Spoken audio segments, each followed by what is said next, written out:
or something. Yes. Yeah. We don't know what's going man. on here with Trey Lance. Maybe nothing, but we know somebody who can explain what's going on. Haberman and Middlecoff podcast. He's also with the Pac-12 Network. And as I said, you talk about great athletes. Oh, man, you're talking about the one and only Guy Haberman. Hey, Habes, how are you, sir? The J is wet, Whitey. The J is wet. Love it. Love to hear it. Yeah.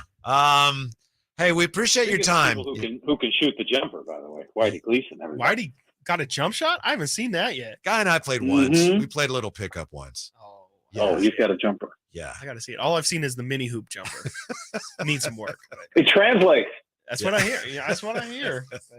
We'll have to see it. I don't know if there's anything to this, Guy, and I hate to bring you in here and then be throwing this, quarterback controversy stuff at you. But Steve Weiss, as you probably know, NFL Network, and then Rich Eisen yesterday, we're both talking about how, hey, Trey Lance, thin ice, shaky ground, they could cut him. I know Steve Weiss said this is something the Bay Area media is talking about. Is there anything it is an awkward situation, unusual with the four quarterbacks. What is going on with this talk from the national media that Trey Lance is on shaky ground with the Niners? Do you think there's anything to it? Well, it's funny, right? Like, it's hard to know sometimes. Is everybody reacting to one thing? Mike Silver, Pride of Davis. Yeah. His report the other day. Yeah. Or his article in the Chronicle the other day, in which he wrote about that possibility. Sometimes one person says something and then multiple people cite it, but don't cite it. And then, quote unquote, everybody is saying, right? I will say, having been at all but one 49ers practice, skip Sundays, this whole thing is an ongoing conversation. They have four, and it's very apparent when you watch the 49ers practice that four is a lot, that splitting reps amongst four guys is a lot. The days that Brock Purdy doesn't practice, and tomorrow will be one of those days as part of the built-in off days for him, are days that Trey and Sam get more reps. So it's crowded. There's no question it's crowded. And so there's a natural question of, why is Brandon Allen here? What's he doing here? The simple answer on one hand would be, well, they like him and they could get him and they don't have to give him up. So they kept him, right? Mm-hmm. And that's part of the truth. The more complicated answer would be, well, they're preparing themselves for every contingency. And there are a lot of contingencies. The Niners have a recent and storied history of injured quarterbacks. And so that's one reason to keep them around. And, they also have a complicated situation with, I think, three guys that could be starting quarterbacks, the other three. So, yeah, it is an ongoing conversation. But the question is, where do we separate everyone just trying to figure out what the move is? And when you spend 2 months trying to figure out the move, you've got time to concoct some pretty complicated moves. And really what the Niners are thinking. And my opinion tends to be with the Niners what it probably should be with a lot of people, which is the simplest explanation is probably the most likely here.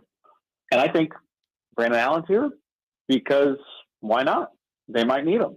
Why shouldn't he be here?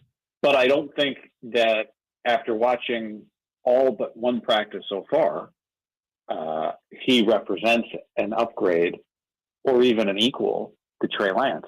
Trey Lance is, I think, better than him. And that's partly just based on what we've seen. And additionally, you would say the ceiling with Trey Lance is, it's not even close to what the ceiling with Brandon Allen is. So, you also have to think about, did Mike Silver just feel he was just driving to work one day and he thought, what about this day? Or has he talked to somebody at all about the possibilities? And my guess is that he's talked to somebody about he even wrote in the article.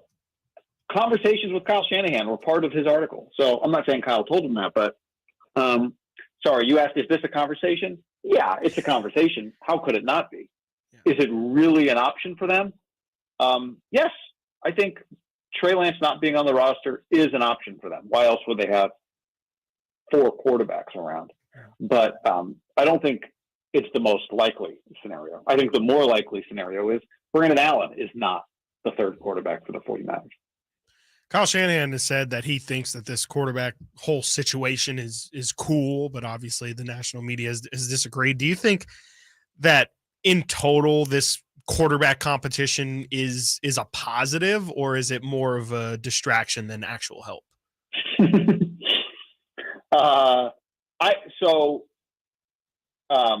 No, I don't think it's a positive, the situation. Now, I do think the 49ers having as many quarterbacks as possible is a necessity. It's why if Trey Lance were asking me what I thought, I would say, Trey, keep at it, man. Because recent history tells us if you're just around the quarterback room, you're going to have a shot at playing quarterback. Brock Purdy, I think, earned the right to be the starter. He 13 touchdowns and 3 picks when he took over the Dolphins game and won 9 games in a row. And, if Trey Lance had done all of that, we wouldn't even be talking. Brock Purdy's name would be we wouldn't talk about it. You'd be like, why did you just bring up that guy who gets 3 reps per practice? But I don't think it's an internal distraction for them, because mostly I think they're all they saw what Brock did on the field last year. So what we're talking about here is a competition for the backup quarterback spot. And Trey's been around for a couple of years, and everybody acknowledges, could use playing time. And Sam Darnold's been on another team. So, I don't think that's what I don't think that is a distraction. To me, just a functional negative is that there's less reps to go around when you're splitting them with 4 guys. We'll see what the split looks like tomorrow. Yesterday, Sam and Trey got the same number, basically, and Brandon Allen got less.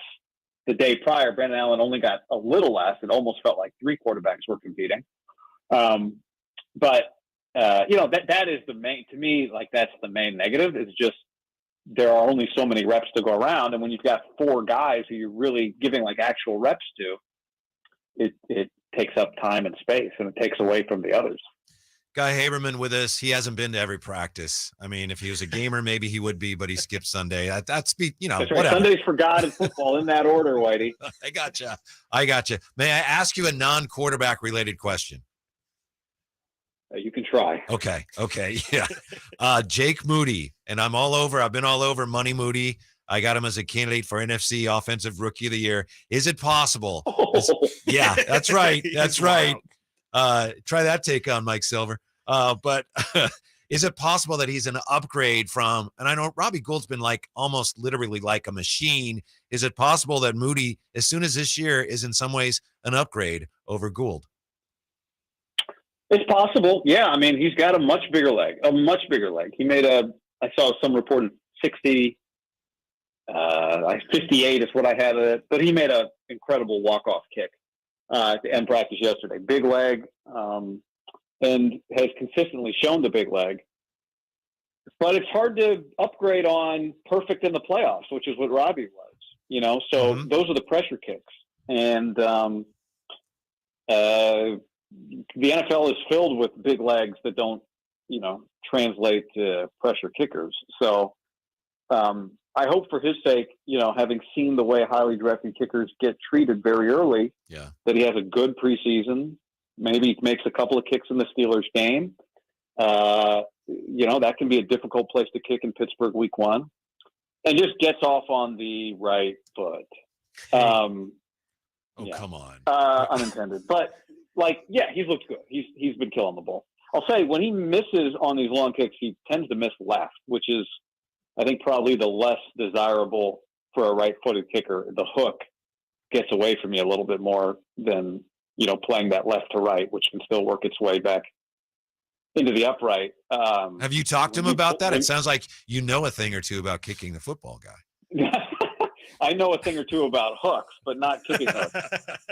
But I've just watched them, and those kicks tend to be more when a kicker hooks it, it tends to be a little more no chance. Yeah, at getting through the uprights, right? Rather than that power fade. Yeah, you're right. Yeah. Exactly. So, but yeah, the leg is as advertised. He was a very good kicker in college. He tried longer kicks than most people kicked. I talked to a special teams coach going into the draft, in college special teams coach, and he said that's the guy to draft. So they did, and they had to do it. But Yeah, I mean, he's got the, you kind of look at him like you do a highly drafted quarterback. Like he's got the talent. The talent's not the question. It'll be crunch time kicks. Was that coach the same coach that told you DeAndre Ayton was the best center prospect in the Pac-12 since Kareem Abdul-Jabbar? I'm hoping not. No. Did I say that to you? Well, you said a coach said it. I mean, you didn't say it, but I remember you saying one of the Pac-12 coaches told you that. I never forgot that. Yeah. No, I did. Yeah. It was not the same coach. Okay, good.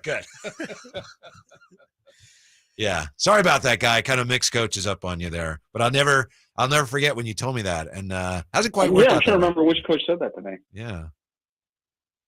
How much you doing for Pac-12 Network now? Well, we'll have football season coming up. Uh-huh. And I'll be doing the post-game show for them every Saturday night on nights that I'm not doing a game. So we'll see what that game schedule looks like. But, as you know, the Pac-12 is in the news right now. Yes. So we're watching very closely. I see. I gotcha. Yeah. All right. Thank you, Guy. Hey, you got to check out, if you're not already, the Haberman Middlecoff podcast. Mm-hmm. It's sensational. Two great guys who know their football. Thanks, Guy. We appreciate it. Hope to talk to you again very soon, sir. It's been too long. It has been. Anytime. Great to talk to you. All right. Thank you very much. So there you go. This whole Trey Lance thing. Doesn't look like there's much there. Yeah, I didn't think so, but I mean, it still is a little concerning that so many people are starting to pick it up because it gets the conversation going. But I don't think I would be shocked if Trey Lance is just straight up cut. I mean, that just seems ridiculous to me. Coming up next, well, maybe